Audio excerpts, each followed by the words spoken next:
Buccaneer of the Star Seas by Edward Earl Repp. Part 1. An unpleasant shudder went through Thaddeus Carlyle as the great iron door thundered behind him. Reading jail's raw, damp atmosphere seemed to settle into his bones. Hobbling on rheumatic legs, the aged turnkey preceded him down the vaulted stone corridor. "'Tis the first time my key has disturbed Friar Bacon's luck these 6 months," his grumbling voice came to Carlyle's ears. "Plagued few there are that visit the roguish priest. Not even the canon comes now to exhort him to renounce his black magic." Thaddeus Carlyle's dark eyes flamed with quick interest. "Then he practices still these works of the devil?" he queried softly. The turnkey stopped, his narrowed eyes mirroring fearful thoughts. With his crooked forefinger, he tapped the young nobleman's gold-cloth tabard. "Only last month he asked for brimstone, charcoal, and nitre. We gave him the stuff, seeing no harm. A week ago, as I am passing his cell, there was a great flash and roar. The devil's powders had exploded as steam bursts a tight-lidded vessel. He carries still the marks of a burn." "No!" Carlyle's smooth features were blank. "Fire? From such stuff as that?" "That's not all, my lord. Friar Bacon tells me that if we would give him enough of the stuff and a long tube, he could throw an iron ball across the Thames." Turning away with a crafty nod and a meaningful blink, the turnkey led on to the mean little cell in which Roger Bacon had now spent 9 years. The visitor was openly affected by the jailer's incredulous story. He had heard strange and terrible things of the Grey Friar. The church, in incarcerating him, had accused him of consorting with the devil. Some whispered that he had learnt the secret of immortality. That was the rumor which had brought Thaddeus Carlyle, the second Lord Montfort, into the gloomy confines of Reading Jail. The lock scraped shrilly as the jailer turned it. Throwing the heavy door open, he grinned. "Lucky for him you came, my lord. In another month this lock should have been rusted past turning. Then Friar Bacon would have been forever without hope." "Have I indeed such hope now?" a soft and gloomy voice inquired.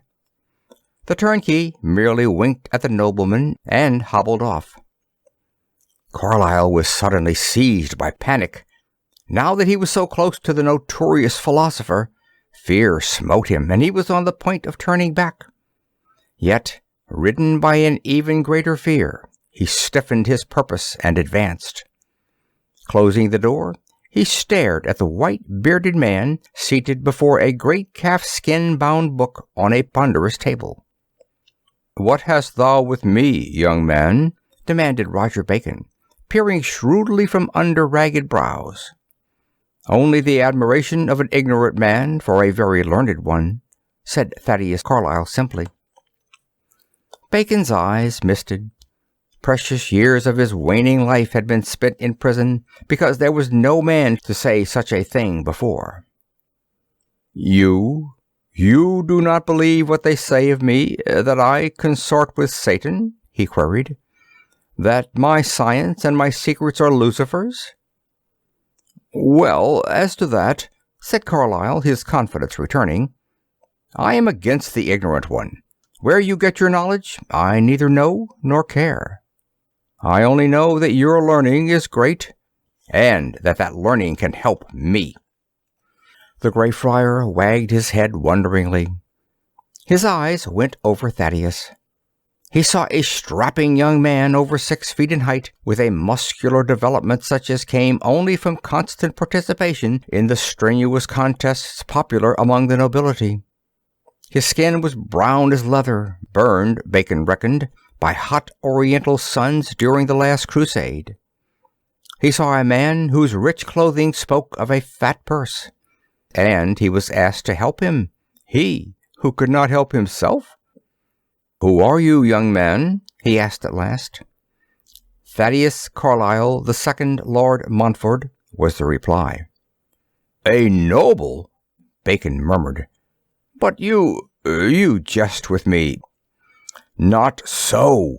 Carlyle threw a leg across the corner of the table and peered earnestly into the monk's face. You are old and wise, Friar Bacon.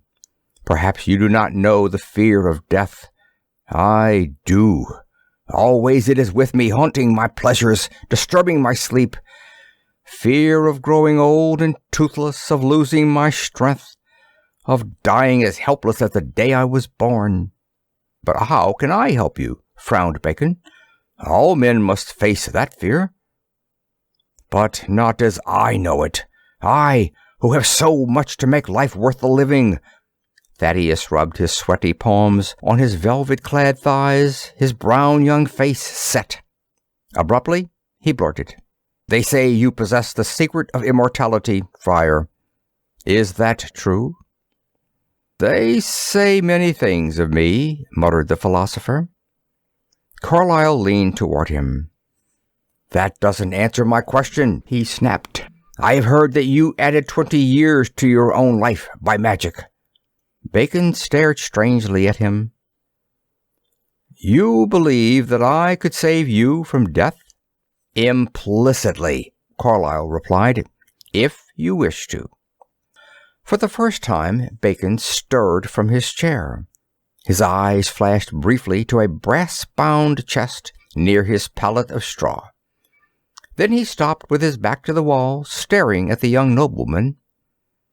But even if I could do this, he frowned, you do not know what immortality means. Perhaps it would be worse than death. If so, I could easily put an end to my immortality, retorted the other. Roger Bacon did not speak for long seconds. Then, They speak true of me. I do possess this secret. But to release it would mean one more atom of misery thrown upon the world.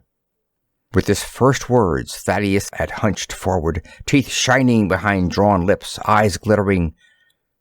Has the world been good to you?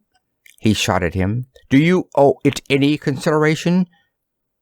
None, the Grey Friar muttered. Tell me, what month is this? November, Friar, the younger man replied frowningly. November. In Bacon's mournful syllables lay all the bitter coldness of the winter itself. November, Anno Domini 1287. 9 years since I was thrown into this place of stone and despair. The world has little loved me, my friend, and I hold no love for the world. Inopim me copia fecit. Abundance made me poor.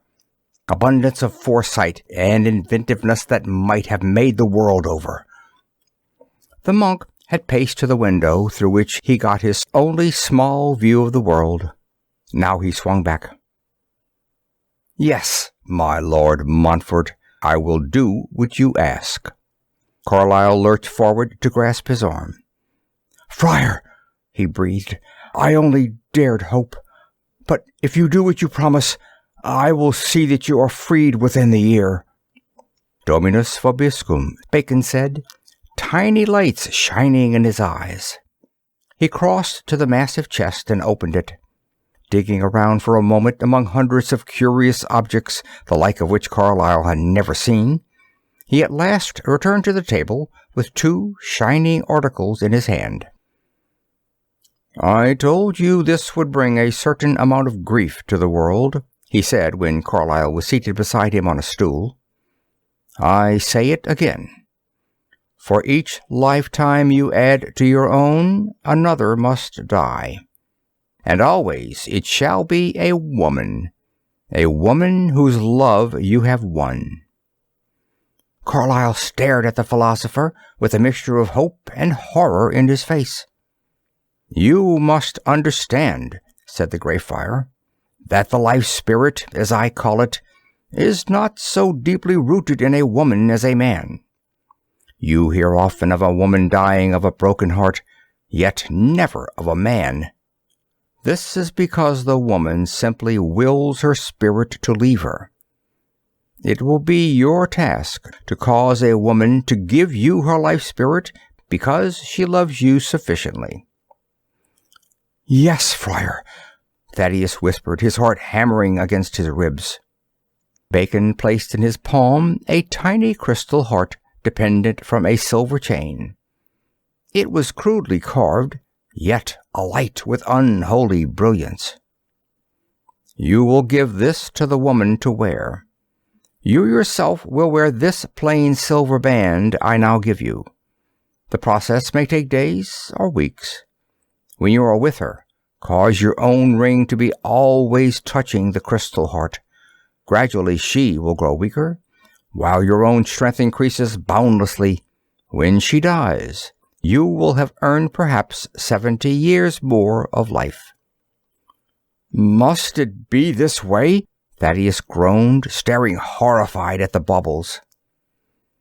"It is the only way," Bacon murmured. "If at any time you decide that you prefer death to immortality, destroy either the heart or the ring, and you will not long survive it. Old age will come swiftly." Thaddeus got to his feet, his stomach a lump of ice in him. He suddenly felt a necessity to get into the open air where he could think.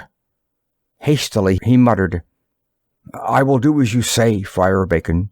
Thank you for what you have done. I will see that you are freed as soon as possible." Wise old Roger Bacon knew the struggle that was going on within the young lord, and he made no attempt to prolong the visit. "Pax vobiscum," he nodded soberly. "The Lord guide you in this." Thank you, Friar," Thaddeus faltered, and hastily fumbled at the door and left. For a month the crystal heart and the ring lay untouched in a small chest in his treasure room. Then his old fears and nightmares drove him to take them out.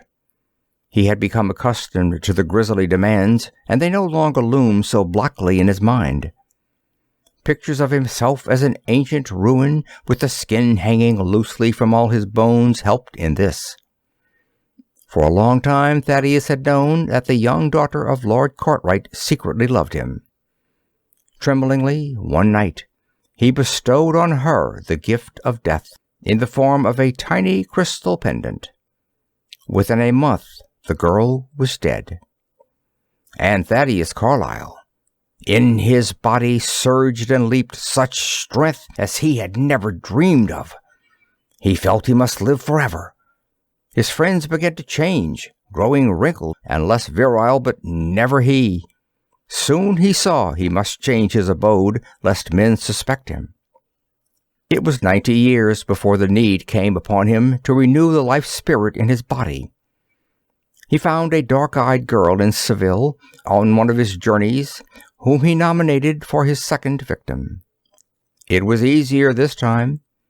Before she was laid away, that old feeling of boundless youth was his again.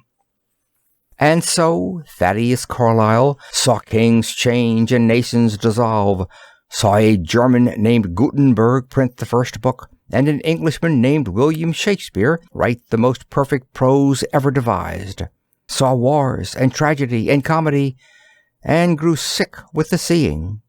Gladly would he have given it up, had he the courage. Down the corridors of time he passed, seeking death as many seek wealth. In peace and war, he was ever in the most dangerous occupations. When aviation came in, he was one of the first and most reckless pilots. Then space travel merged from dreams into reality. Carlyle became a test pilot, taking on million-mile journeys any craft with a rocket tube and a steering device.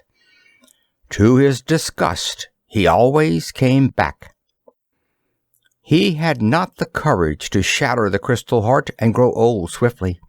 He who had condemned so many beautiful women to death was now chained to something worse, eternal life.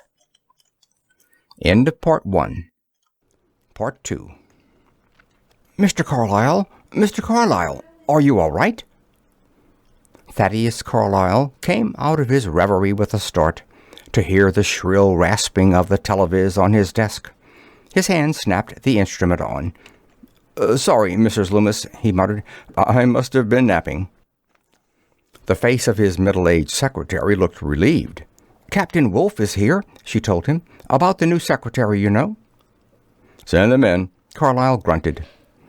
He swore softly to himself. Too often lately he had dozed off at the wrong times. He was due for another replenishment, and he cursed his luck that it had to come now. Tomorrow he was leaving in his giant salvage ship, the Friar Bacon, for the newly discovered Sargasso off the orbit of Pluto. Nor could the trip be postponed. But the renewal of his life spirit could not wait either. He was a little too tired at night, a little too slow to react. But the certainty was in him that he would not survive the trip to the new salvage fields with its attendant rigors. Captain Wolfe, chief officer of the Friar, entered with a small, dark-haired young person at his side. You're in luck, Chief, he grinned. I told you I'd find an A1 secretary for you, and I think I've got her. Miss Holland, meet Thaddeus Carlyle. And don't say you haven't heard of him. Mr. Carlyle, this is Anne Holland. The two exchanged acknowledgments, and Carlyle drew up chairs. We'll have to be brief, he said. I've got 1,000 things to attend to before night. Now, you have the report from the company doctor? Anne Holland took a folded slip from her purse and tendered it to the owner of Salvage Lines, Incorporated. Carlyle took the opportunity to appraise her swiftly.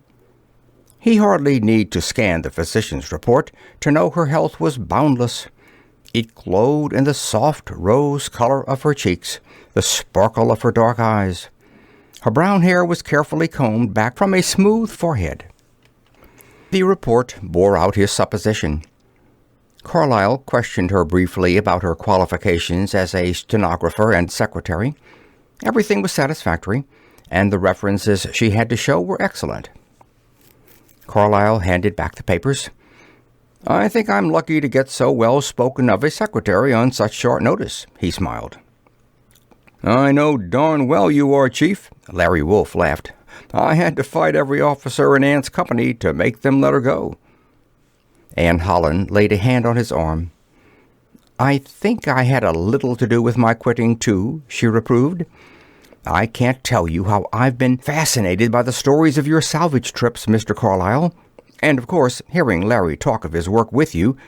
Thaddeus's dark eyes opened wider. Oh, then you have known each other previously? He queried. Blond Larry Wolfe held up the girl's left hand, showing the sparkling diamond on the third finger. 3 years previously, he laughed. We're going to be married after this trip. Against the flash of resentment and disappointment that struck him, Thaddeus Carlyle brought a smile to his lips. That's fine, he said. Congratulations, both of you. What he didn't voice was the strain of remorse coursing through his mind. Fine hell! It's bad enough preying on unattached girls, but the fiancée of your chief officer. Nevertheless, it was too late to change. Mrs. Loomis couldn't go because she was married. Besides, she was old. There wasn't much life to be stolen from her. Of course, you'll be wanting to know the type of work you're to do, he got out. Frankly, it will be more tedious than adventuresome. I've been considering doing a book on the navigation conditions obtaining in the Sargassos. You'll take dictation from me most of the time we're in the salvage field. I want the notes neatly typed up when we return. That's about all, except that the pay will be $75 a week. Satisfactory? Perfectly, Anne breathed, and put her hand out to retrieve the papers from the desk. As she did so, Carlyle's brown, strong fingers picked up the references and tendered them. For an instant, their fingers met. Anne's eyes went suddenly wide, and they flashed up to lock into Carlyle's. She started, as if from a chill. It seemed as if a strong current flowed from his body into hers, and yet had she but known it. The phenomenon was exactly an opposite one. By now, Carlyle's parasitical work was second nature to him, hardly requiring the jewel and ring. It struck the girl that his eyes were the strangest ones she had ever gazed into. They were so clear, she seemed to look through them and far past him. Clear, yet somehow they were filled with wisdom. It was as though she was looking into vast, forgotten depths of time. Abruptly, she recalled herself. Her hand drew swiftly away from his. "Thank you very much," she murmured. "We're leaving at 6, I think you said. I'll be ready." When they were in the outer office, Larry Wolfe took her arm. He was more than happy at the prospect of having the girl along on the long trip. "Drive you home?" he suggested. A frown scored Anne's brow. "No thanks, Larry," she murmured. "I've got some things to buy uptown. Then I want to go home and rest. I feel a little tired." Thaddeus Carlyle stood at his window and watched the last bit of loading being done out on the field. The Friar Bacon, with her 6 tiny salvage ships in their bulging hangars, growing out of the mother ship's shell like pilot fish clinging to the body of a shark, was nearly ready for the trip. Carlyle sighed and wished again that he had time to linger a few weeks before leaving. But it was out of the question. Even a man who possesses immortality must earn his living, and salvaging treasure ships from space was Carlyle's way of doing it. Right now, that living was threatened by the savage competition of Brand Haggard, owner of another salvage outfit. Haggard cared little for the ethics of the business. He'd double-cross, steal, murder, and lie to gain his ends. It was such tactics that had put Carlyle in his present hole. Coming in on his last expedition, he had found the Sargasso off Pluto and duly registered it with the Universal Salvage Commission, applying at the same time for exclusive salvage rights. But Haggard had used his crooked political affiliations to get in on the pie. Carlyle had had to share the rights with him. Now it was a bitter fight to be the first in the field, for the first ship there gutted the most treasure from the wrecked space vessels. A delay of 3 weeks or a month would mean the Friar Bacon returned with empty holes, and that might mean ruin for Carlyle. Lately, salvage pickings were getting smaller and smaller. He intended to get into another business for his next lifetime. The question of the girl still lay like a bitter pellet in his mind, but with an effort he shelved his remorse. He decided to return to his packing. There were 2 more things to be stowed away in his private lockers. One was a plain silver ring, and the other was a little crystal heart. At 6 o'clock the next morning, the Friar Bacon rested in its deep starting tube in the center of the field. At 7 o'clock, it had proceeded so far on its journey that Earth was but a silver quarter hanging in the sky behind it. Larry Wolfe was on the bridge. His engineer's eyes sparkled as he regarded the instruments. Fuel brimming over. Speed 1/4. Retarding gravity quotient 3%. Ideal conditions and an ideal ship. He had faith in the Friar Bacon and in its owner. He knew about Brand Haggard, but it didn't worry him particularly with the best of materials and men to work with. Larry was on the point of inching the speed up a trifle when a bell began to tinkle. Swiftly, he twisted in his seat. Immediately, he saw what had aroused the alarm. A ship was coming up fast behind them. Haggard already, he thought. He stabbed at the buzzer to Carlyle's quarters. The hard brown features of the ship's owner snapped into view on the televis. "Yes," was the metallic query. "Ship approaching, sir," Larry clipped. "I think it's Haggard's Martian. Shall I give her the gun?" "No. Let him come up with us. No use racing yet. We'd just strain the seams before they've heated properly." "But if he beats us to the fields, sir?" Thaddeus Carlyle's eyes crinkled. "He won't, Wolfe. I registered a false location with the commission. He'll either go hell for leather out toward Uranus, or he'll pace us. Either way, I'm not worrying." "Very good, sir." Larry Wolf turned from the instrument to his controls. "Hard as nails," he chuckled to himself. "He wouldn't hurry for the devil himself. You'd think he'd lived for 500 years, the way he thinks of all the angles and beats hell out of every other ship in the fleet. He's too smart for one man." That very night, trouble boarded the Friar Bacon. In a way, it was Larry Wolf's fault. Coming off duty 8 hours after they left, he hurried to Anne Holland's stateroom near Carlisle's suite, eager to hear how she had enjoyed her first day aboard a space liner. He found her tired and curiously subdued. "Excitement get you?" he asked her. Anne's eyes flashed as she thought of the 1,000 new things she had seen. "A little, I guess," she admitted. "But, Larry, it's wonderful. Such a feeling of freedom. So many strange things to be seen. Here we are darting through space like a liner plowing the Atlantic." "You'll get over that pretty soon," Larry grinned. "Then you'll be like the rest of us space sailors, cursing our luck that man can't push his darn ships along at the speed of light." "I don't think I ever will," the girl mused. "They build these ships just like Swiss watches, don't they? Every beam and girder machined by hand, every nut and bolt a masterpiece. I went over the whole ship with Thad.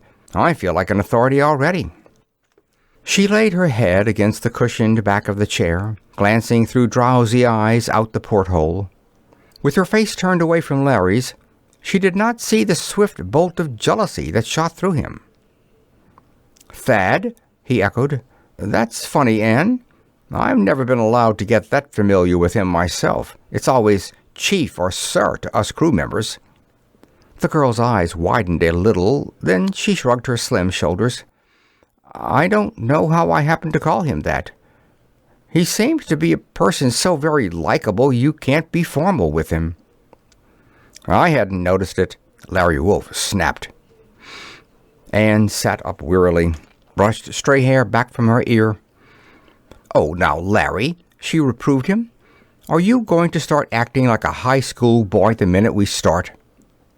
The young ship officer's jaw had set like cement. "What did you do all day? Talk, I suppose?" "Yes, we talked. For 8 hours. I don't know where the time went, but I do know I've never had a better time in my life." She said it defiantly, and in the wake of the angry words grew a high wall of pride between them. Anne made one final effort at conciliation. "Larry, do you have to be like this?" she pleaded. "I'm wearing your ring. Isn't that enough?" Larry stood up. "That's exactly it," he snapped. "You're wearing my ring, and the men are going to be watching pretty damn closely when they see you hobnobbing constantly with Carlisle. Oh, don't get me wrong, he's a fine fellow, and I think the world of him. But I'm going to ask you not to be with him any more than your work requires." Anne's fingers tugged at the diamond ring, and suddenly she was handing it to him. "Then here's something for you to mull over, Mr. Larry Wolf," she said frigidly. "While we're on the trip, you can just pretend that you've never met me before. I won't have your jealousy preventing me from doing a good job." Larry let the tiny platinum band drop into his broad palm. His eyes showed the pain that twisted through him, but all he said was, "All right, Anne, but when you want the ring back, you'll have to ask for it." End of Part 2. Part 3. Brand Haggard's sleek, black Martian did not try to pass them, as Carlisle had prophesied. For 3 weeks the ship was back there on the starboard quarter, matching them move for move. It was on Larry Wolf's mind constantly while he stood on the bridge, doing little to ease the tension of his nerves. Strange, unpredictable currents suddenly developed about the ship, and Larry knew that they were only a day or so from the Sargasso. Staring through the finder, he made out the diaphanous cloud he had been searching for so long, the Sargasso in which they hoped to find millions of dollars in salvage prizes.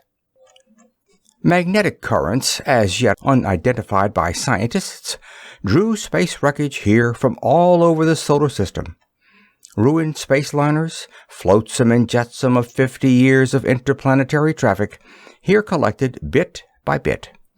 For the salvage crews who made lucky finds, there was wealth.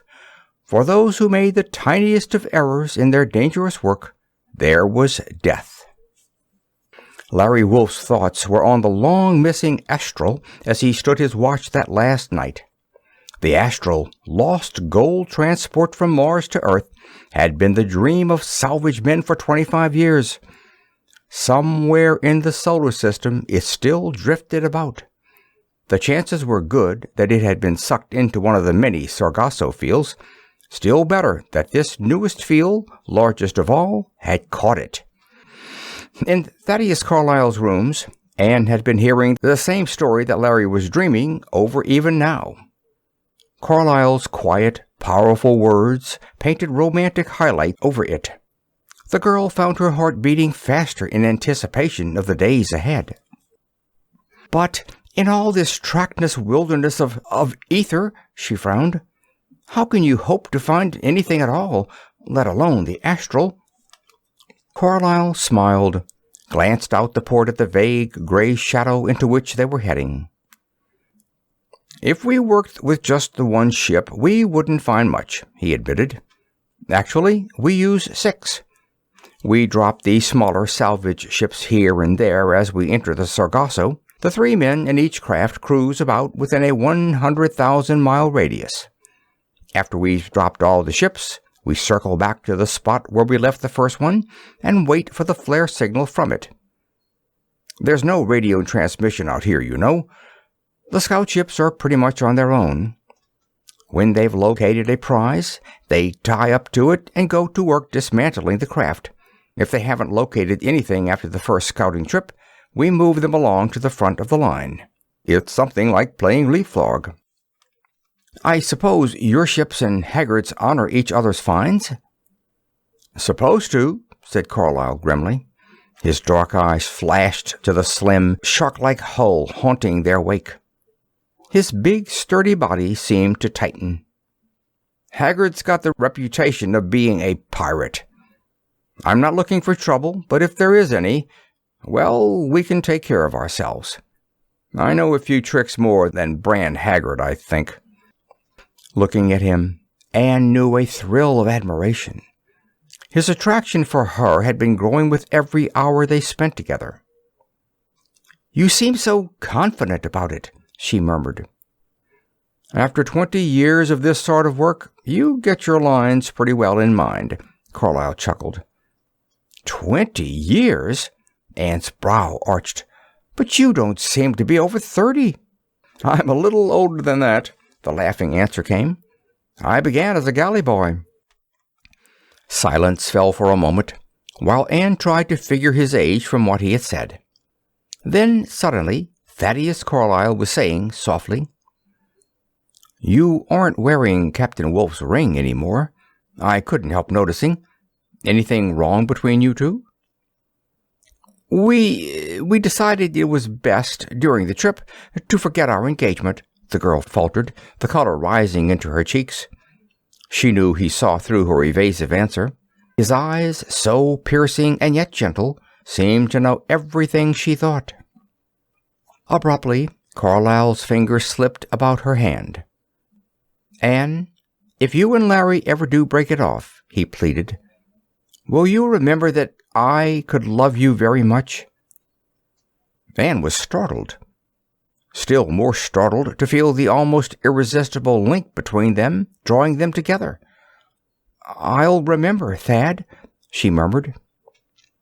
Carlyle slipped something from his pocket. And just to make sure you don't forget, he said sternly, you're going to wear this as a reminder. I found it in a wrecked ship a long time ago. Like it?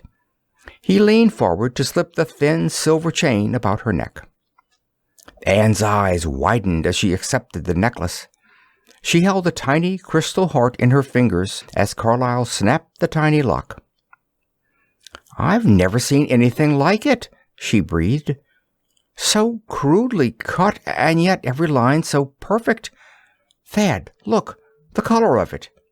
There seems to be just a suggestion of pink in the very heart of it.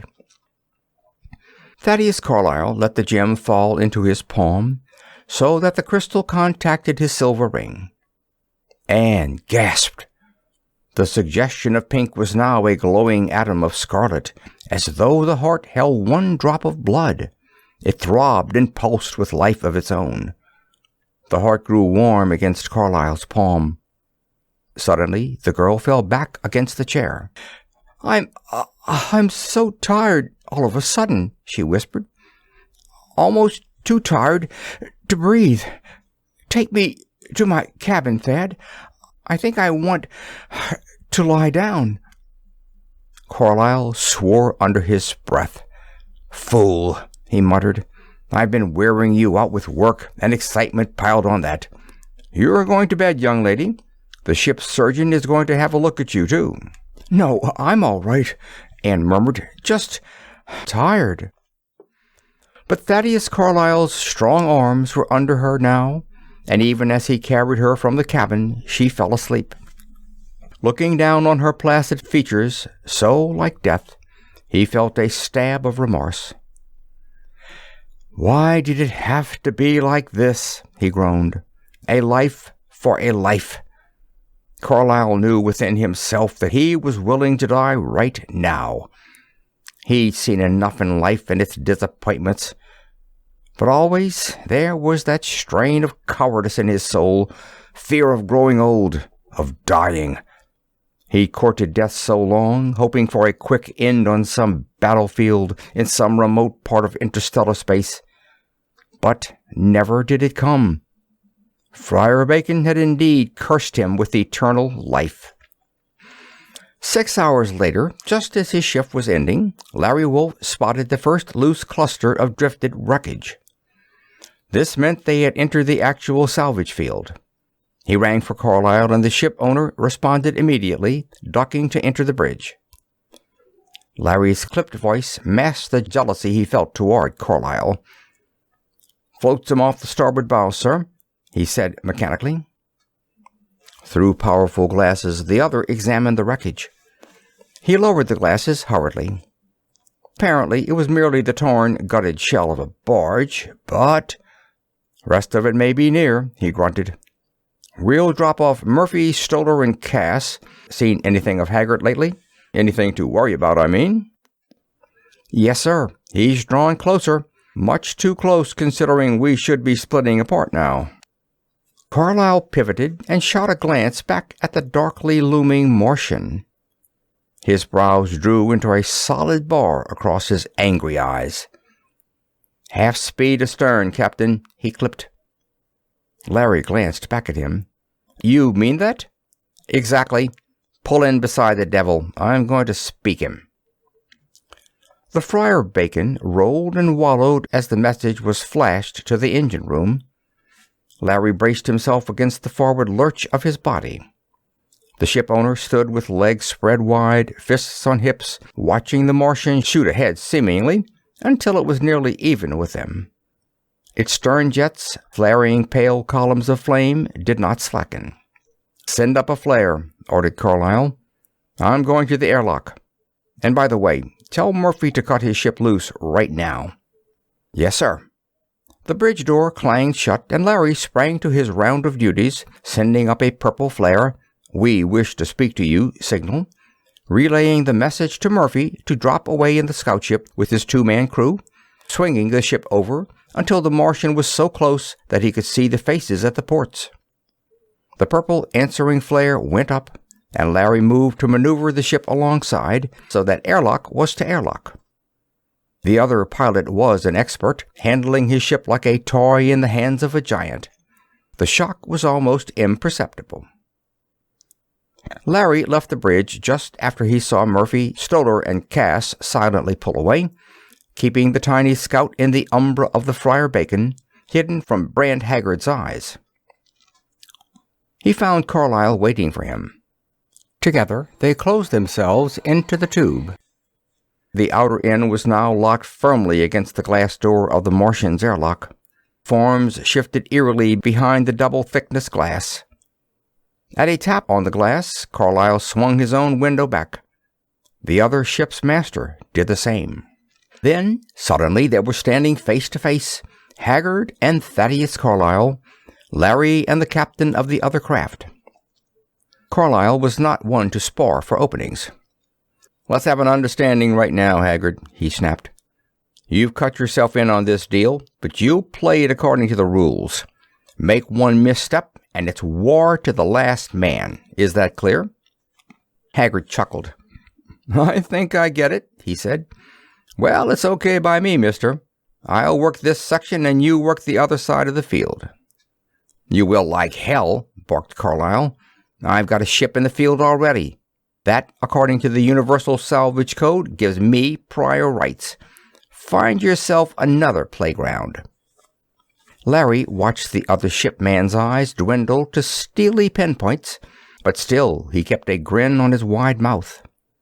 Haggard was a powerfully built Swede, one of those laughing, blond-headed men who seem a throwback to the days when giants fought with 70-pound broadswords and wore chainmail.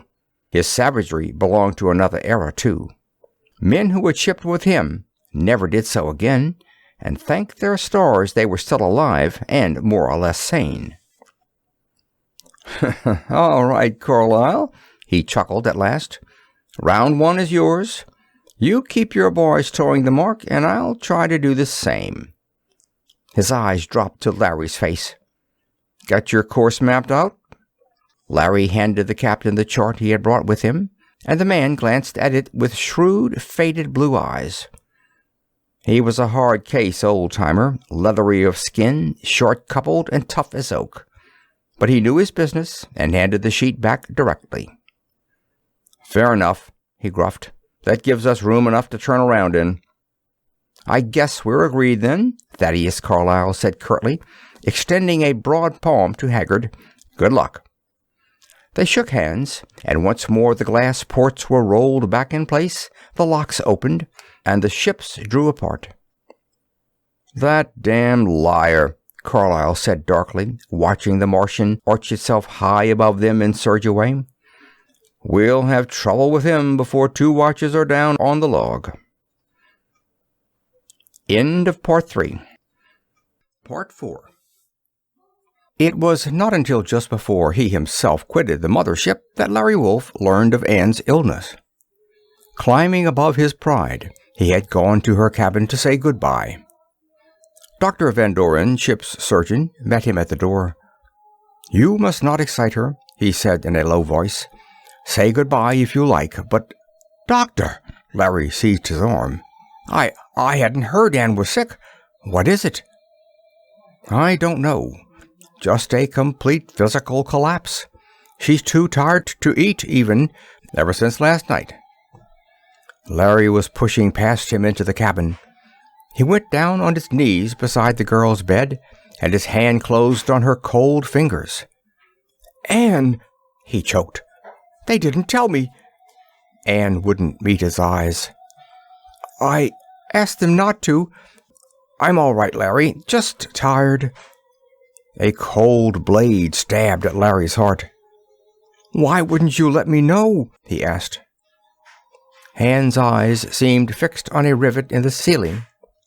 "Because I didn't want to worry you, and I didn't want to fight with you again." "As if I'd so much as raise my voice with you sick," Larry groaned.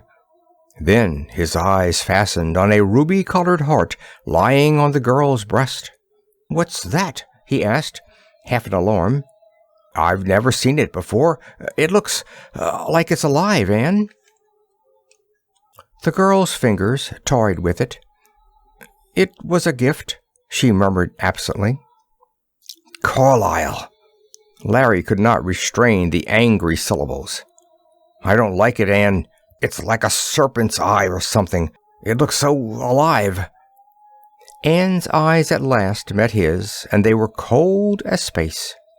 "We won't argue about it," she said wearily. Larry got up, striving against the hot resentment searing his heart. "You know I'm leaving now?" "Yes." Good luck, Larry." "Thanks," Larry snorted and strode from the room. Larry's was the last scout to be dropped from the Friar Bacon. The mothership was now piloted by Carlyle, who swung it back to the first salvage ship they had dropped. For hours it was a matter of cruising this way and that, searching the sky for traces of wreckage. Bits of flotsam were everywhere, but large fragments were scarce indeed. Larry's heart was leaden, but he buried himself in the work and succeeded in half forgetting his worries. Lanky Jeff Adams was at the controls of the cramped little vessel when the first dark splinter was sighted in the void. Braced against the lurch and roll of the ship, Larry scrutinized the wrecked ship as they neared it. So unbelievable was the sight he saw that for an instant after he lowered the glasses it did not penetrate his reflexes. His fingers were tracing the vessel's name into the log when suddenly he stared at what he had written. 11:46 a.m. Sighted derelict Astral, good condition. Larry Wolf dropped the glasses and let out a yell. Jeff leaped as though he had been stung, his magnificent red beak of a nose glowing redder with the excitement. Abe Miller, stocky, beetle-browed helper, stared at the officer. "What's the matter, Chief?" he jerked. Dumbly, Larry pointed. "That's the Astral," he gasped. $200 million in gold. Abe and Jeff were stunned. Then they crowded the port to stare at the ancient craft dead ahead. The scout had drawn near enough now that the name of the transport was plainly visible, in letters running from stem halfway to stern. Weakly, Jeff let himself back into his seat and muttered, 200 million in Martian gold, and we get 10% for finding her. 10% of 200 million divided 3 ways. Larry laughed and poked playfully at his big nose. "Don't count your shekels before you hear them jingle," he counseled. "The Astral may have been gutted by pirates. Give her the gun, mister. We're finding out." The little spacecraft slewed and rocked to a stop beside the giant transport. Shock struck the 3 men dumb with their first glimpse close up. Faces crowded the ports, staring out at them. Larry fancied he saw movement among the watchers on the bridge. To all appearances, the Astral might have been a vessel in mid-flight. They cruised slowly up the side, not 10 feet from the ghostly faces that watched them with staring eyes. Foot by foot they proceeded. Rounding the front of the craft, they could see into the bridge. 2 men were working over charts, and a man in blue and gray uniform was at the controls. Another, a pencil over his ear, stood reading a gauge high on the wall. Then the meaning of it all came home to them. The port side of the ship was ripped open from stem to stern. Something, no doubt a jagged meteor fragment, had sliced and torn its way through the shell of the speeding transport. The occupants of the open side had exploded like deep-sea fish drawn to the surface. These, in the space-tight, unharmed cabins opposite, had been frozen instantly by the outrush of pent-up air. And there they had stood in the attitude in which death had found them, staring out as they forged through the meteor swarm, hoping they would not be hit. In the silence they tied up to the derelict, their magnet plates clinging like suction cups. Donning spacesuits and carrying kits of tools, they leaped through the rent into the dead ship. A vague twilight dwelt in the interior. Larry led the way to the bridge. The frozen lock was cut out by means of a torch. With set jaws, he went inside. "Better load 'em out quick, boys. If the sunlight starts to thaw 'em, there'll be a hell of a mess. Throw 'em clear of the ship. It's tough, but it's a skyman's end, and we all may meet the same some day." While Abe and Jeff carried the corpses away, he found the log and traced back to the vessel's start. There he located the cargo list. 200 million was correct, as the refining company had stated when the ship was lost. Their next job was to cut into the hold. The sight of $200 million in gold bullion took their breath away. Jeff sat down and began laying the ponderous bars into 3 piles, muttering, "One for me, one for you, and one for Abe. One for—" Larry laughed. "Get to work, you half-baked lout. We've got to lug all these out to where they'll make quick loading. Fryer bacon should loom up in about 4 hours. I'll set the flares." And then they all went stiff, hands reaching for energy pistols. Through the ship's floor came the thud, thud, thud of walking men. Larry sprang into the hall. 3 whirled at his advance. He snapped on his transmitter, the instrument operating through the metal floor like a telegraph. "Get the hell out of here," he barked. "You're 50,000 miles out of your territory. Is this how Haggard keeps a bargain?" The foremost pirate said not a word, but suddenly the pistol in his hand flared redly. Larry flung himself aside, blasted away with his own weapon. The wall of the corridor dissolved beneath his shoulder.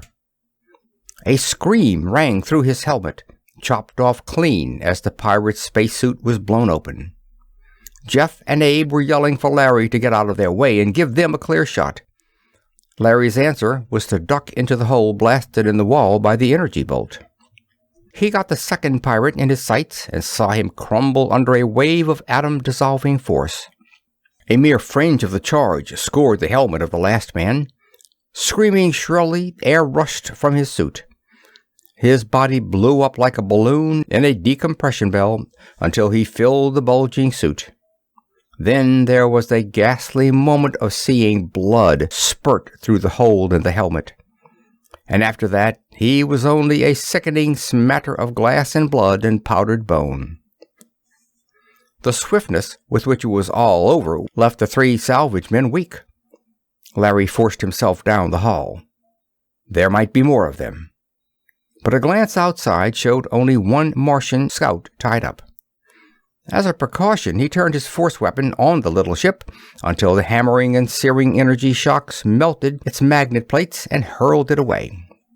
Hastily then, he turned to Jeff and Abe. "Pile aboard," he cracked out. "We're dropping this until we contact Carlisle. Haggard will be back looking for his scout. We want more than handguns to use when he returns. This is war." End of Part 4. Part 5. They sighted the Fryer Bacon well toward the front of the line of scouts. Only 1 ship lay in its carrier. The mothership hove to while the tiny craft nuzzled into the waiting pocket. Carlisle was waiting at the airlock when they sprang out. Larry's words crackled with tension. "We've raised the Astral, sir. Afraid Haggard's going to know about it in a few hours, too. One of his scouts jumped us, and we killed the men. Better let us go back with Murphy's ship while you round up the rest of the fleet. This is going to mean trouble." Carlisle's eyes glowed, and his features seemed to shine with inner energy. "Great work," he breathed. "I'll drop off Murphy directly. Mark the way out there with flares. We'll get the rest of the boys and be there in 3 hours. If we're lucky, we can unload the Astral and be out of the territory without crossing his path." Larry Wolf saluted and turned back to the scout. He tried to summon the fierce dislike he had for the salvage boss when he was away from him, but it would not rise. Carlisle's personality was a strong one. Men instinctively took orders from him and liked it, and women, well, Anne had certainly changed. Yet there was a shading of something sinister under the man's smooth, forceful exterior. Larry could not isolate the things about him he distrusted. Once more they dropped away from the Fryer. Murphy, Stoller, and Cass came booming along after them, jets belching, and the whole tiny craft leaping like a released whippet in the effort to pace Larry. It was an hour and a half before they saw the Astral in their glasses once more. In their path they had dropped red fluctuating flares to guide the mothership to the derelict. The scout sidled in beside the space barge. Magnets sent out invisible tentacles and hauled them against the vessel with a stiff shock. Murphy's red head bobbed into view as his own craft made landing. Larry Wolf snapped orders. Stoller and Cass tackled the job of cutting away the ragged metal to provide more room for the loading of the salvage ship. Jeff, Abe, and Murphy joined Larry in the back-breaking toil of moving the gold. And all the time they were conscious of the precious weapon that was slipping from their fingers, time. Minutes, seconds, fleeing from them, while they wondered which ship would be first to return, the Friar Bacon with its glittering silver hull, or the black tiger shark of the void, the Martian. Without warning, there was a terrific crash against the side of the derelict. The 6 sweating workmen were flung to their faces on the floor. One of the scout ships was torn loose and went rolling away. Larry ripped out his gun and crawled to the opening in the vessel's shell. What he saw caused him to sigh with new relief. "Meteor shower," he called to the others. "We took the biggest part of it right then. You can hear the dust pattering against us now. Nothing to worry about." Nothing to worry about. But right then, another impact came that up-tilted the barge and hurled them from their feet, stunned. A shadow fell over the sunlight-splashed room, and a long black shape glided past a mile or two away. The Martian was back and ready for war. There was a second shot that sprawled them around. In the bow of the attacking cruiser winked a malevolent green eye. At Larry's signal, every man jammed the range setting on his pistol up to full. Even with the guns taxed to their utmost, they would be pitiful answer to the cannon aboard the other craft. "Murphy!" Larry yelled. "Take your men up to the bridge where you can keep your eye on 'em. Keep firing, don't let 'em rest." But there was no slowing down Brand Haggard. With the cunning of a tiger, he swooped and curvetted about the Astral, never stopping long enough to let one of those pistol shots burn deep. There was not an instant when the derelict was still. Constantly it rolled in a sea of searing, churning ether, burned fiercely by force charges. From time to time, a great hole was gashed through the barge. Then there came a blasting concussion that piled Larry, Jeff, and Abe in a corner like 3 rats in a box. Blood filtered down Larry's neck where his spacesuit had gashed him. Light spilled into the ship through the foreparts. With his heart hammering, he ran forward to the bridge. He found the hole where the bridge had been, but Murphy, Stoller, and Cass were gone.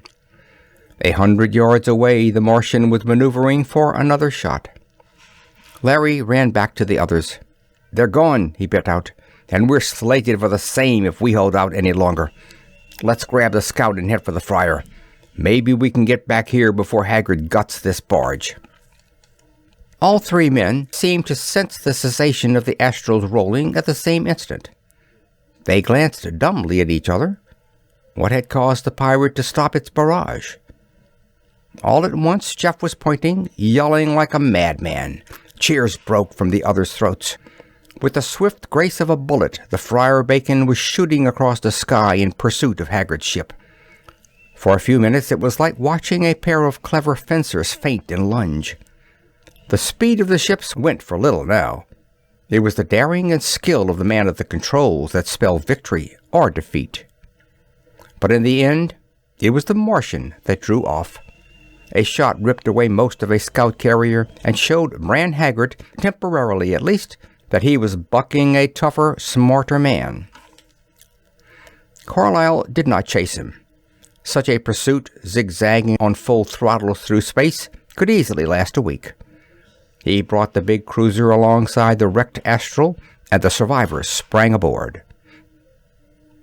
End of Part 5. Part 6. Larry, Jeff, and Abe were pounded on the back by their companions, while eager hands dropped to the derelict to begin the transfer of cargo. "You 3 better hie yourselves down to the galley and get some grub," Carlyle grinned. Jeff and Abe took him at his word, but Larry, lingering, asked Carlyle pointedly, "How's Anne? She was pretty sick when I left her." He would have taken oath that the salvage boss's dark eyes flinched. Those piercing eyes searched his face for an instant before Carlyle replied. Finally, "Not so good, Captain," he said. Why don't you look at her? Might do a lot for her, you know." "I'm afraid I don't know, sir," Larry Wolf ground out. "I seemed to be so much excess cargo last time." He turned stiffly and passed him. But, drawn by something more powerful than his wounded pride, he went straight to Anne's room and knocked softly. A voice so weak he scarcely recognized it answered him. Larry went in. Anne was lying back against the pillows. The deathly pallor of her face caused him to start. "Anne," he groaned, "what is it? What's happening to you?" The girl's bloodless features did not warm at sight of him, but a strain of fear coursed through her throaty tones. "I don't know," she whispered. Her fingers went to toying with the little heart lying against her throat. Suddenly, Larry was striding forward to stand looking down at the jewel with blazing eyes. "Damn that thing," he gritted. "You're going to turn it over to me right now. I don't know what it is, but I'll swear it's alive with some deadly force of its own. It's glowing like a piece of red radium." Anne's waxen fingers closed over it. "You're talking like an insane man, Larry," she panted. "You may as well understand right now that I'm not taking orders from you like a stevedore. If I want to wear a simple piece of jewelry, no amount of your ranting will prevent me." Larry's cheeks grew scarlet, his fists knotting up hard. "Maybe it won't," he retorted. "But by heaven, Carlyle knows the secret of that stone, and I'm going to wring it out of him right now." "Larry!" The girl's voice followed him, laden with sharp fear. Larry Wolf ignored her cry and strode to the loading deck. What he contemplated was mutiny, perhaps, but it was Anne's life at stake. Carlyle was not on the loading deck, nor did Larry locate him on the bridge. As a final resort, he strode to the ship owner's room. The door was unlocked, and he barged in without knocking. Staring angrily about him, he saw no sign of his quarry. Then a sort of madness laid hold of him. He began to ransack Carlyle's belongings, searching what he sought he couldn't have said. But he was seeking proof that Thaddeus Carlyle was something more than he represented himself to be. There was nothing he wouldn't have expected to find there. Nothing but one small article, an oval-shaped brooch of yellowed ivory, a tiny painting of a man's head on it. He had examined similar ones in museums. Carrying it over to the light, Larry was shocked to note the resemblance of the man's face to Carlyle. Then he found the minute hairline script below it. Thaddeus Carlyle, Lord The last words had been obliterated by time. Larry's breath rattled in his throat as a queer panic gripped him. Feverishly he shoved stiff fingers through his hair. Lord Montfort. They hadn't made miniatures like this one for hundreds of years. Larry turned the brooch over and discovered on the back the words, "From Helene, November 1346. The brooch struck the floor with a clink. The sound seemed to pour new life into Larry. He shouted, "Anne!" and sprang into the hall and swiftly toward the girl's room. Voices stopped him just before he touched the knob. Carlyle's voice, softer than he had dreamed it could be, murmuring, "If only there weren't Larry. If I weren't afraid he might steal your love back. You say he means nothing to you, and yet you know he means nothing to me." For all its animation, Anne's voice held the monotonous cadence of one who is half asleep. "You do love me, Anne, more than life itself?" "More than life, Thad." "Anne, I'm going to ask you something. Wait, dear. I know you're tired, but you must keep your eyes open a moment longer." The door crashed inward. Larry Wolf was through it and upon Carlyle before the latter could get to his feet. He had been sitting on the edge of Ann's bunk. With steel fingers, Larry hauled him to his feet. "You damned parasite," he shouted. "You thought you'd prey upon Ann the way you did the others, did you?" His fist struck out, but the salvage boss caught his wrist and held it. "Are you insane?" he roared. Larry's mood was not one of arguing. Again he struck, and this time the blow chopped into Carlyle's mouth and brought blood. Ordinarily, the bigger man could have cut Larry down with a few man-killing punches, but the madness in Larry Wolf knew neither pain nor weakness. He took savage blows to the face and ribs, but stayed on his feet. A lucky uppercut jarred Carlyle's teeth in his head, and for an instant he was sagging against the wall. Larry seized that split instant to spring to the bedside of the terrified girl and tear the necklace from her throat. He threw it at Carlyle with all his force. The gem missed, shivered into tiny glittering crystals on the floor, like shining drops of blood. Thaddeus Carlyle's face paled under its deep tan. He glanced down at the wreck of the crystal heart. He was on the point of drawing his pistol when the alarm began to ring. "Mr. Carlyle, Captain Wolf," the voice boomed through the ship. "Martian returning, all hands at their posts." On the tail of the warning came a shock that tore the fryer of bacon from the side of the derelict. Larry had a glimpse through the port of men in spacesuits left hanging in the void between the two ships, of gold ingots floating grotesquely around them. The battle was forgotten as fighters toppling over a cliff forget their differences and scramble for safety. Larry followed the ship owner up the corridor, climbed the ladder to the top deck, sprang to the firing lever of the big energy gun stationed in the nose. The other men darted from the control room to their posts. The flyer was stationary for a second while Carlyle located the other ship. With a surge of swift power that took the passenger's breath, the craft shot after it. Haggard's strategy had been to get in line with the sun and keep in line with it while he rushed down on the unsuspecting salvage ship. Reports were crackling in from all parts of the ship regarding the damage done.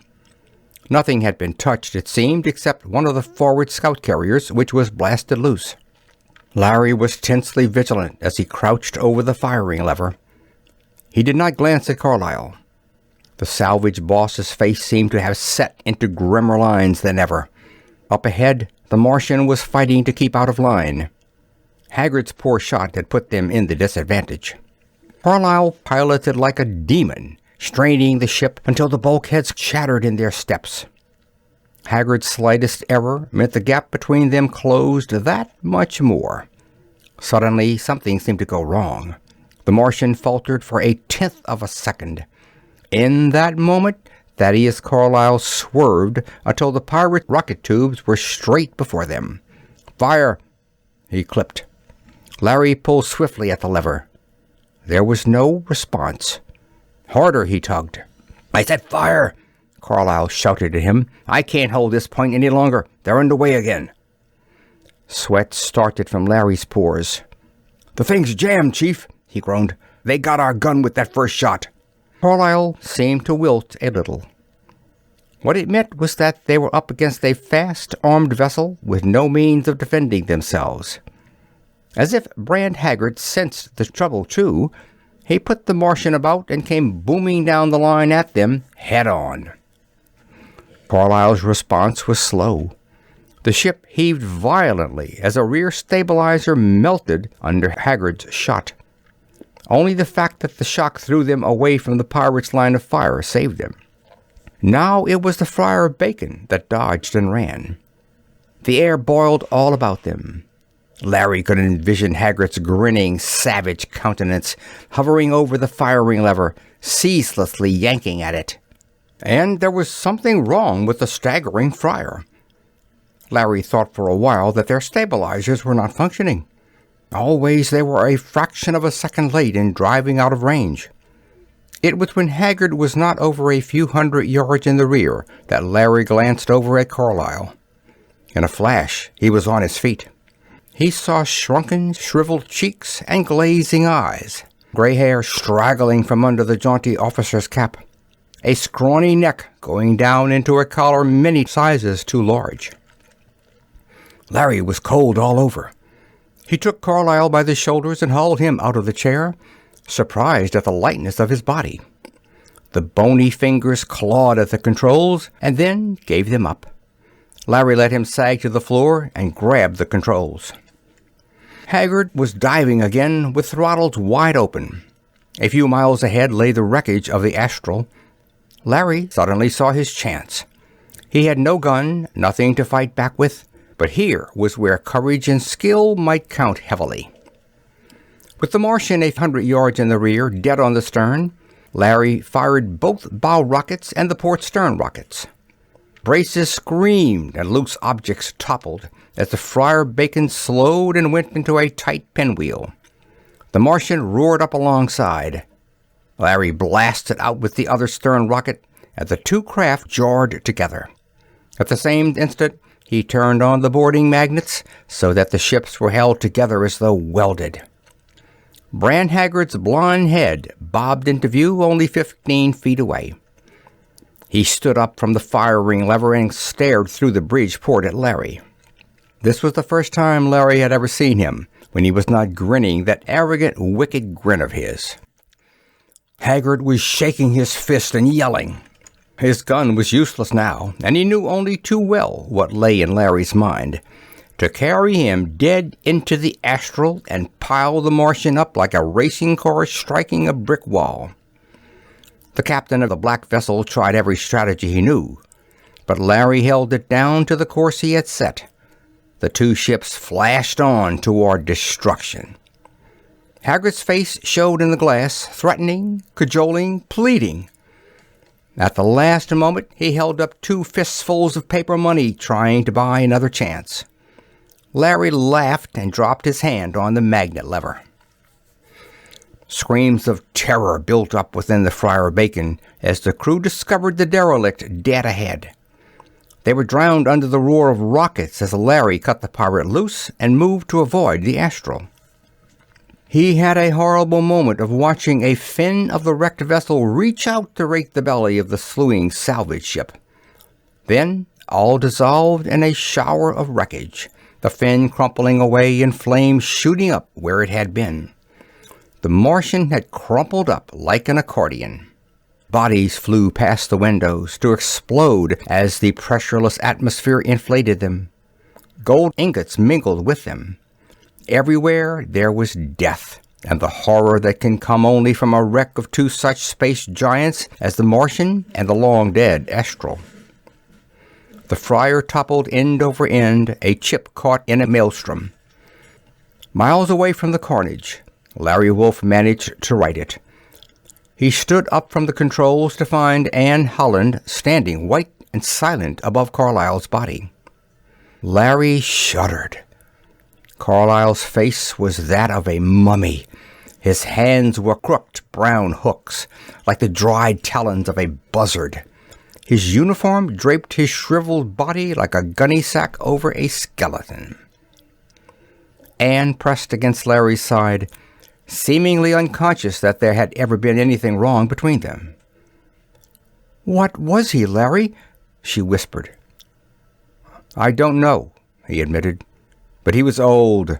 Lord knows how old.